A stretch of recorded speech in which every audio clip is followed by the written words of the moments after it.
मुसलमानों की इतनी चिंता बैरिस्टर जिन्ना भी नहीं करते थे।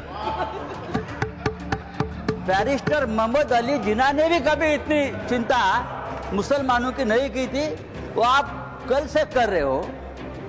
मुझे तो लगा कि बैरिस्टर जिन्ना का कब्र से आत्मा उठकर अपने शरीर में घुस गया। वक्फ बिल पर चर्चा के दौरान संजय राउत का यह बयान सुनकर पूरा देश हैरान था, इसलिए क्योंकि संजय राउत ऐसी 360 डिग्री पलटी मार लेंगे ये किसी को उम्मीद नहीं थी। लेकिन वक्त बदल गया, हालात बदल गए और जज्बात भी बदल गए। संजय राउत की ऐसी हालत पर संसद में एनसीपी के नेता प्रफुल्ल पटेल ने मजे भी लिए। उन्होंने कहा कि संजय राउत कम से कम रंग तो मत बदलो। हमारे संजय भैया का भाषण नरोबा कुंजोरबा था, कभी नहीं तो बिल्कुल टक टक टक टक टक बोलते। आज क्या बोलूं क्या नहीं बोलूं उनको समझ में नहीं आ रहा था, क्या बोलूं नहीं बोलूं। देखो अभी भी एकदम ऐसा ही कर रहे हैं।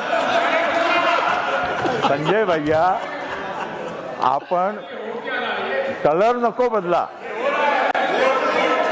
दरअसल कभी सीना ठोककर बाबरी मस्जिद को गिराने और देश के मुसलमानों के मुखालफत करने वाली शिवसेना ने कांग्रेस के साथ हाथ क्या मिलाया, उसके सुर ही बदल गए। कट्टर हिंदुत्व की ब्रांड एम्बेसडर रही शिवसेना सेक्युलर हो गई, लेकिन इतनी सेक्युलर हो जाएगी किसी ने नहीं सोचा था। अब इस भाषण के बाद संजय राउत के उन पुराने बयानों के वीडियो शेयर किए जा रहे हैं और उनको याद दिलाया जा रहा है कि मुसलमानों की अचानक इतनी फिक्र करने वाले संजय राउत की तब मुसलमानों को लेकर क्या राय थी। एक दिन ये मुसलमान समाज का वोटिंग राइट अगर आप छीन लोगे कुछ सालों के लिए, तब सबको पता चलेगा ये मुसलमानों की ठेकेदारी है ना, मतों की बंद हो जाएगी और सभी जो नेता है मुसलमानों के वो जमीन पर आ जाएंगे। जी हाँ, खुलेआम मुसलमानों का मताधिकार छीनने की वकालत करने वाले ये संजय राउत ही है। ये एआई से बनाया हुआ कोई फेक वीडियो नहीं है। संजय राउत ने यह बयान 2015 के अप्रैल महीने में दिया था, मतलब मोदी सरकार के वक्त ही।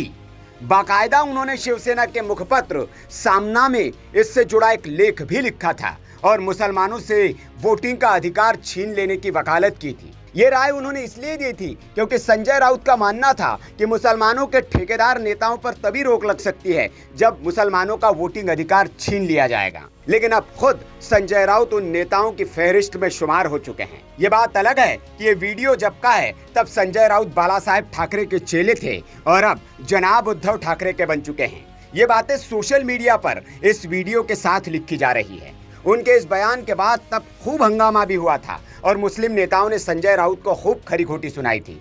अब वही संजय राउत 360 डिग्री पलट चुके हैं। हालांकि वे वापस फिर से 360 डिग्री पलट सकते हैं। बात सिर्फ समझौते की है। जिस दिन बीजेपी से समझौता हो गया, संजय राउत फिर उसी रूप में दिखेंगे, उसी जुबान में बोलेंगे और वही भगवा रंग ओढ़ते हुए नजर आएंगे, क्योंकि सत्ता और नेता दोनों का चरित्र यही है। वे जो कुछ भी कहते हैं और जो कुछ भी करते हैं सिर्फ अपने फायदे के लिए करते हैं। लोगों का फायदा इनके लिए उसके बाद होता है।